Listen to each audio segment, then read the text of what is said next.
Hello, ravi de te retrouver aujourd'hui et j'espère que tu vas bien. Aujourd'hui, on va aborder un nouveau sujet qui va intéresser les entrepreneurs hypersensibles et les hypersensibles qui veulent se lancer dans l'entrepreneuriat. Je vais te parler de leadership empathique. Bienvenue sur ma chaîne YouTube dédiée au développement personnel et professionnel des personnes hypersensibles.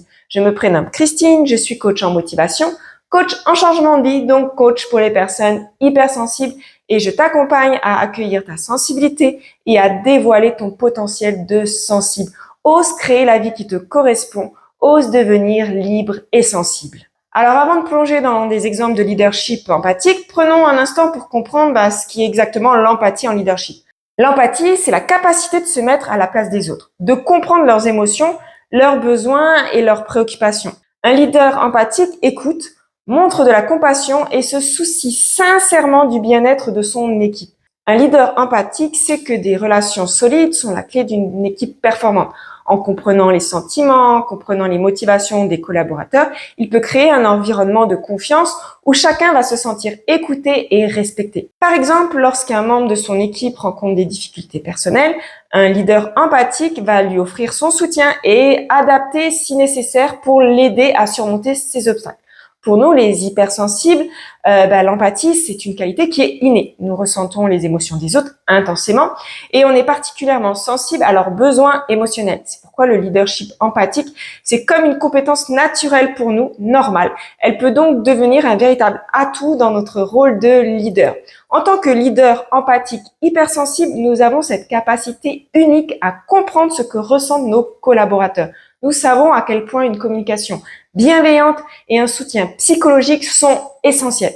Par exemple, si l'un de nos collègues est stressé par une échéance qui peut être imminente, on va ressentir cette tension et on va pouvoir prendre le temps de discuter avec lui offrir un espace pour exprimer ses inquiétudes et lui apporter notre soutien.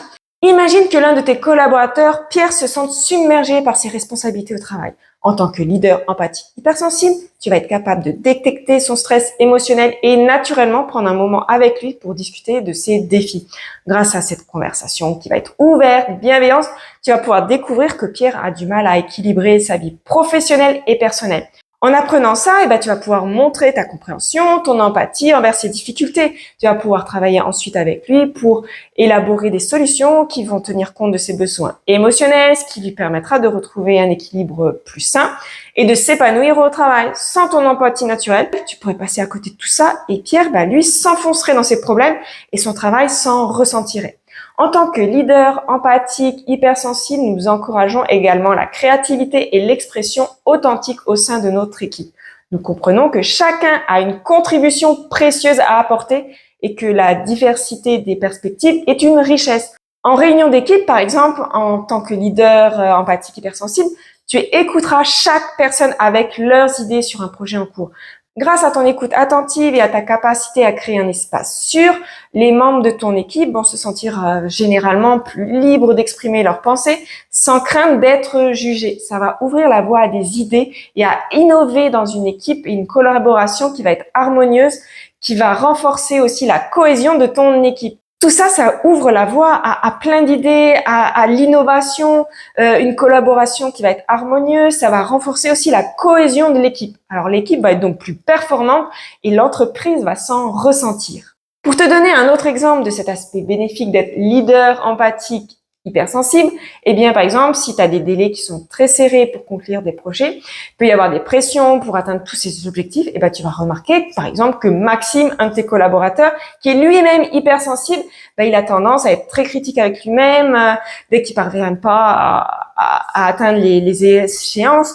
Tu vas donc remarquer que ça l'affecte, ça va affecter sa confiance en lui, sa motivation au travail. Et donc, en tant que leader empathique hypersensible, tu vas prendre du temps dans ton planning pour organiser une réunion avec Maxime. Tu vas lui faire savoir que tu as remarqué qu'il se met beaucoup de pression, que tu es là pour le soutenir, que tu vas le motiver, tu vas le valoriser. Tu lui partages aussi ta propre expérience de gestion de stress en tant que personne hypersensible, en expliquant comment tu as appris à mieux reconnaître tes limites et surtout à ne pas te juger si sévèrement. Et tu vas écouter Maxime et tu vas comprendre qu'il a du mal à demander de l'aide parce qu'il va avoir peur de paraître incapable. Donc tu vas l'encourager à demander de l'aide, que c'est pas un signe ni de force ni de faiblesse de demander de l'aide. Tu vas lui dire que tu es là pour le soutenir dans ses efforts. Tu pourras même lui proposer également de revoir ses priorités, de déléguer aussi certaines tâches pour alléger, tu vois, sa charge de travail, parce qu'il y a une équipe autre derrière. Grâce à cette approche empathique, et ben Maxime, lui, va se sentir compris, soutenu, moins seul dans ses défis. Il va donc plus s'ouvrir et se sentir plus confiant, plus à l'aise dans son rôle, ce qui va se traduire donc par une amélioration des performances et dans son bien-être général. Et ça va se ressentir dans le travail. Cet exemple démontre que le leadership empathique hypersensible peut contribuer à créer un environnement de travail qui va être bienveillant, où les membres de l'équipe se sentent compris, soutenus, encouragés à donner le meilleur d'eux-mêmes. Le leadership empathique, c'est une compétence qui est naturelle et puissante pour les personnes hypersensibles. En renforçant les liens émotionnels positifs avec nos équipes, en encourageant l'authenticité, nous pouvons créer un environnement de travail qui va être inspirant. Rappelle-toi que ton hypersensibilité, c'est une force et le leadership empathique te permettra de briller en tant que leader. Si tu souhaites en savoir plus sur le leadership empathique pour les personnes hypersensibles, n'hésite pas à l'écrire dans les commentaires ci-dessous. Alors, merci d'avoir rejoint cette vidéo aujourd'hui. N'oublie pas de t'abonner pour ne manquer aucune des prochaines vidéos dédiées au développement personnel et professionnel des personnes hypersensibles. Prends soin de toi. Je te dis à bientôt pour une prochaine vidéo et pour un prochain sujet. Bisous!